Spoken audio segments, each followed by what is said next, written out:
Boss boss, ये क्या कर रहे हो? बड़े उदास दिखाई दे रहे हो। अरे टिम्बकटू, मुझे समझ में नहीं आ रहा मैं वीर को कैसे ख़त्म करूं। मेरे कुछ उपाय सूझ ही नहीं रहा, क्या करूं। बॉस, आप तो बहुत ही ज्ञानी और परमात्मा आदमी हैं, कुछ दिमाग लगाइए और वीर को ख़त्म करने के लिए कुछ सोचिए बॉस। टिम्बकटू, मुझे एक भयंकर और ख़तरनाक दिमाग में आइडिया आया है।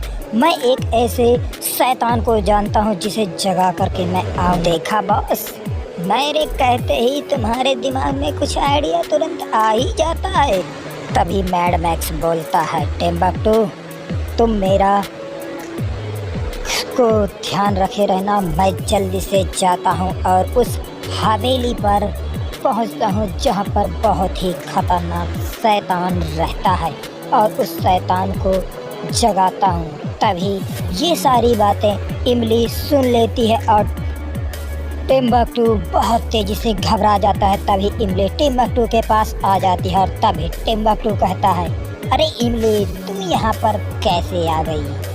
तभी इमली कहती है, मैंने तुम्हारी सारी बातें सुन ली है और अब मैं जा कर के सारी बातें वीर को बता दूंगी और तभी तुमको वीर मारेगा। तभी टिम्बकटू कहता है, इमली तुम यहाँ से बच कर के नहीं जा पाओगी, मैं तुम्हें यहीं पिंजड़े पर कैद कर लूँगा। इमली भागने लगती है।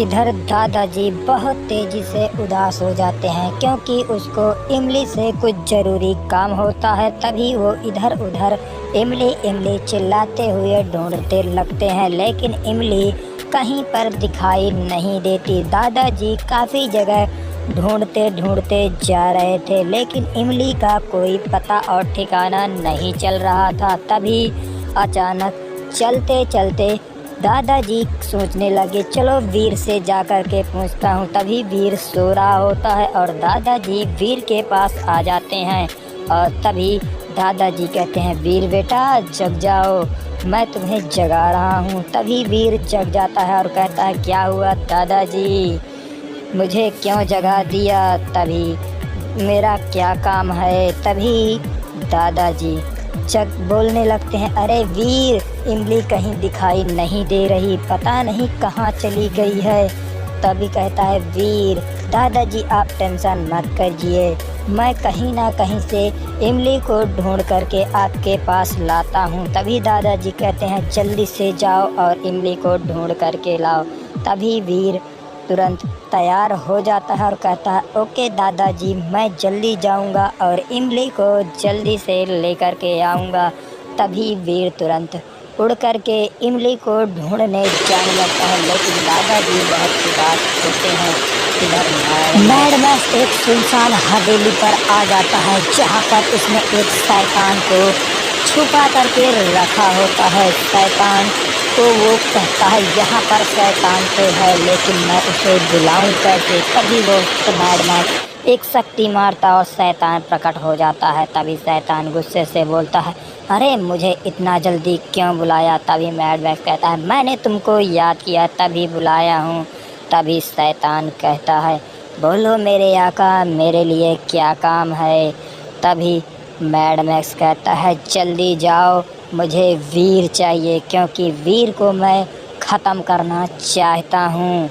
तब जल्दी से जल्दी मुझे वीर ला के दो क्योंकि वीर को मैं हमेशा के लिए ख़त्म कर दूँगा। तभी शैतान कहता है, ओके मेरे आका, मैं जल्दी से जाता हूँ और वीर को लेकर के आता हूँ। तभी शैतान चला जाता है।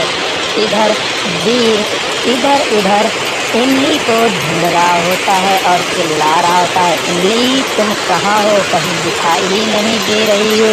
अरे ये पता ना कहाँ चली गई। तभी वीर खड़ा हो जाता है और कहता है, मुझे इमली दिखाई ही नहीं दे रही। और वीर नीचे ज़मीन पर ढूंढने लगता है। तभी अचानक मैड मैक्स का शैतान वीर के सामने आ जाता है बड़ा रूप लेकर के और कहता है, वीर ये तुम्हारा ही नाम है? तभी वीर कहता है, हाँ मेरा ही नाम है, पर तुम मुझे कैसे पहचानते हो? क्या तुम मुझ मैड मैक्स को जानते हो? जानते होगे तो मैं तुम्हें ज़रूर पहचान लूँगा। तभी कहता है हाँ मैं मैड मैक्स को तो जानता हूँ, लेकिन मैड मैक्स मेरा पुराना दुश्मन है और वो तभी तभी इसीलिए मुझे उसने भेजा है तुमको मारने के लिए। और तभी मैड मैक्स का साला शैतान गुस्से में आ जाता है और गुस्से में वीर के ऊपर वार करने के लिए सोचने लगता है। और तभी मैड मैक्स का काला शैतान वीर के ऊपर अटैक कर देता है और वीर दूर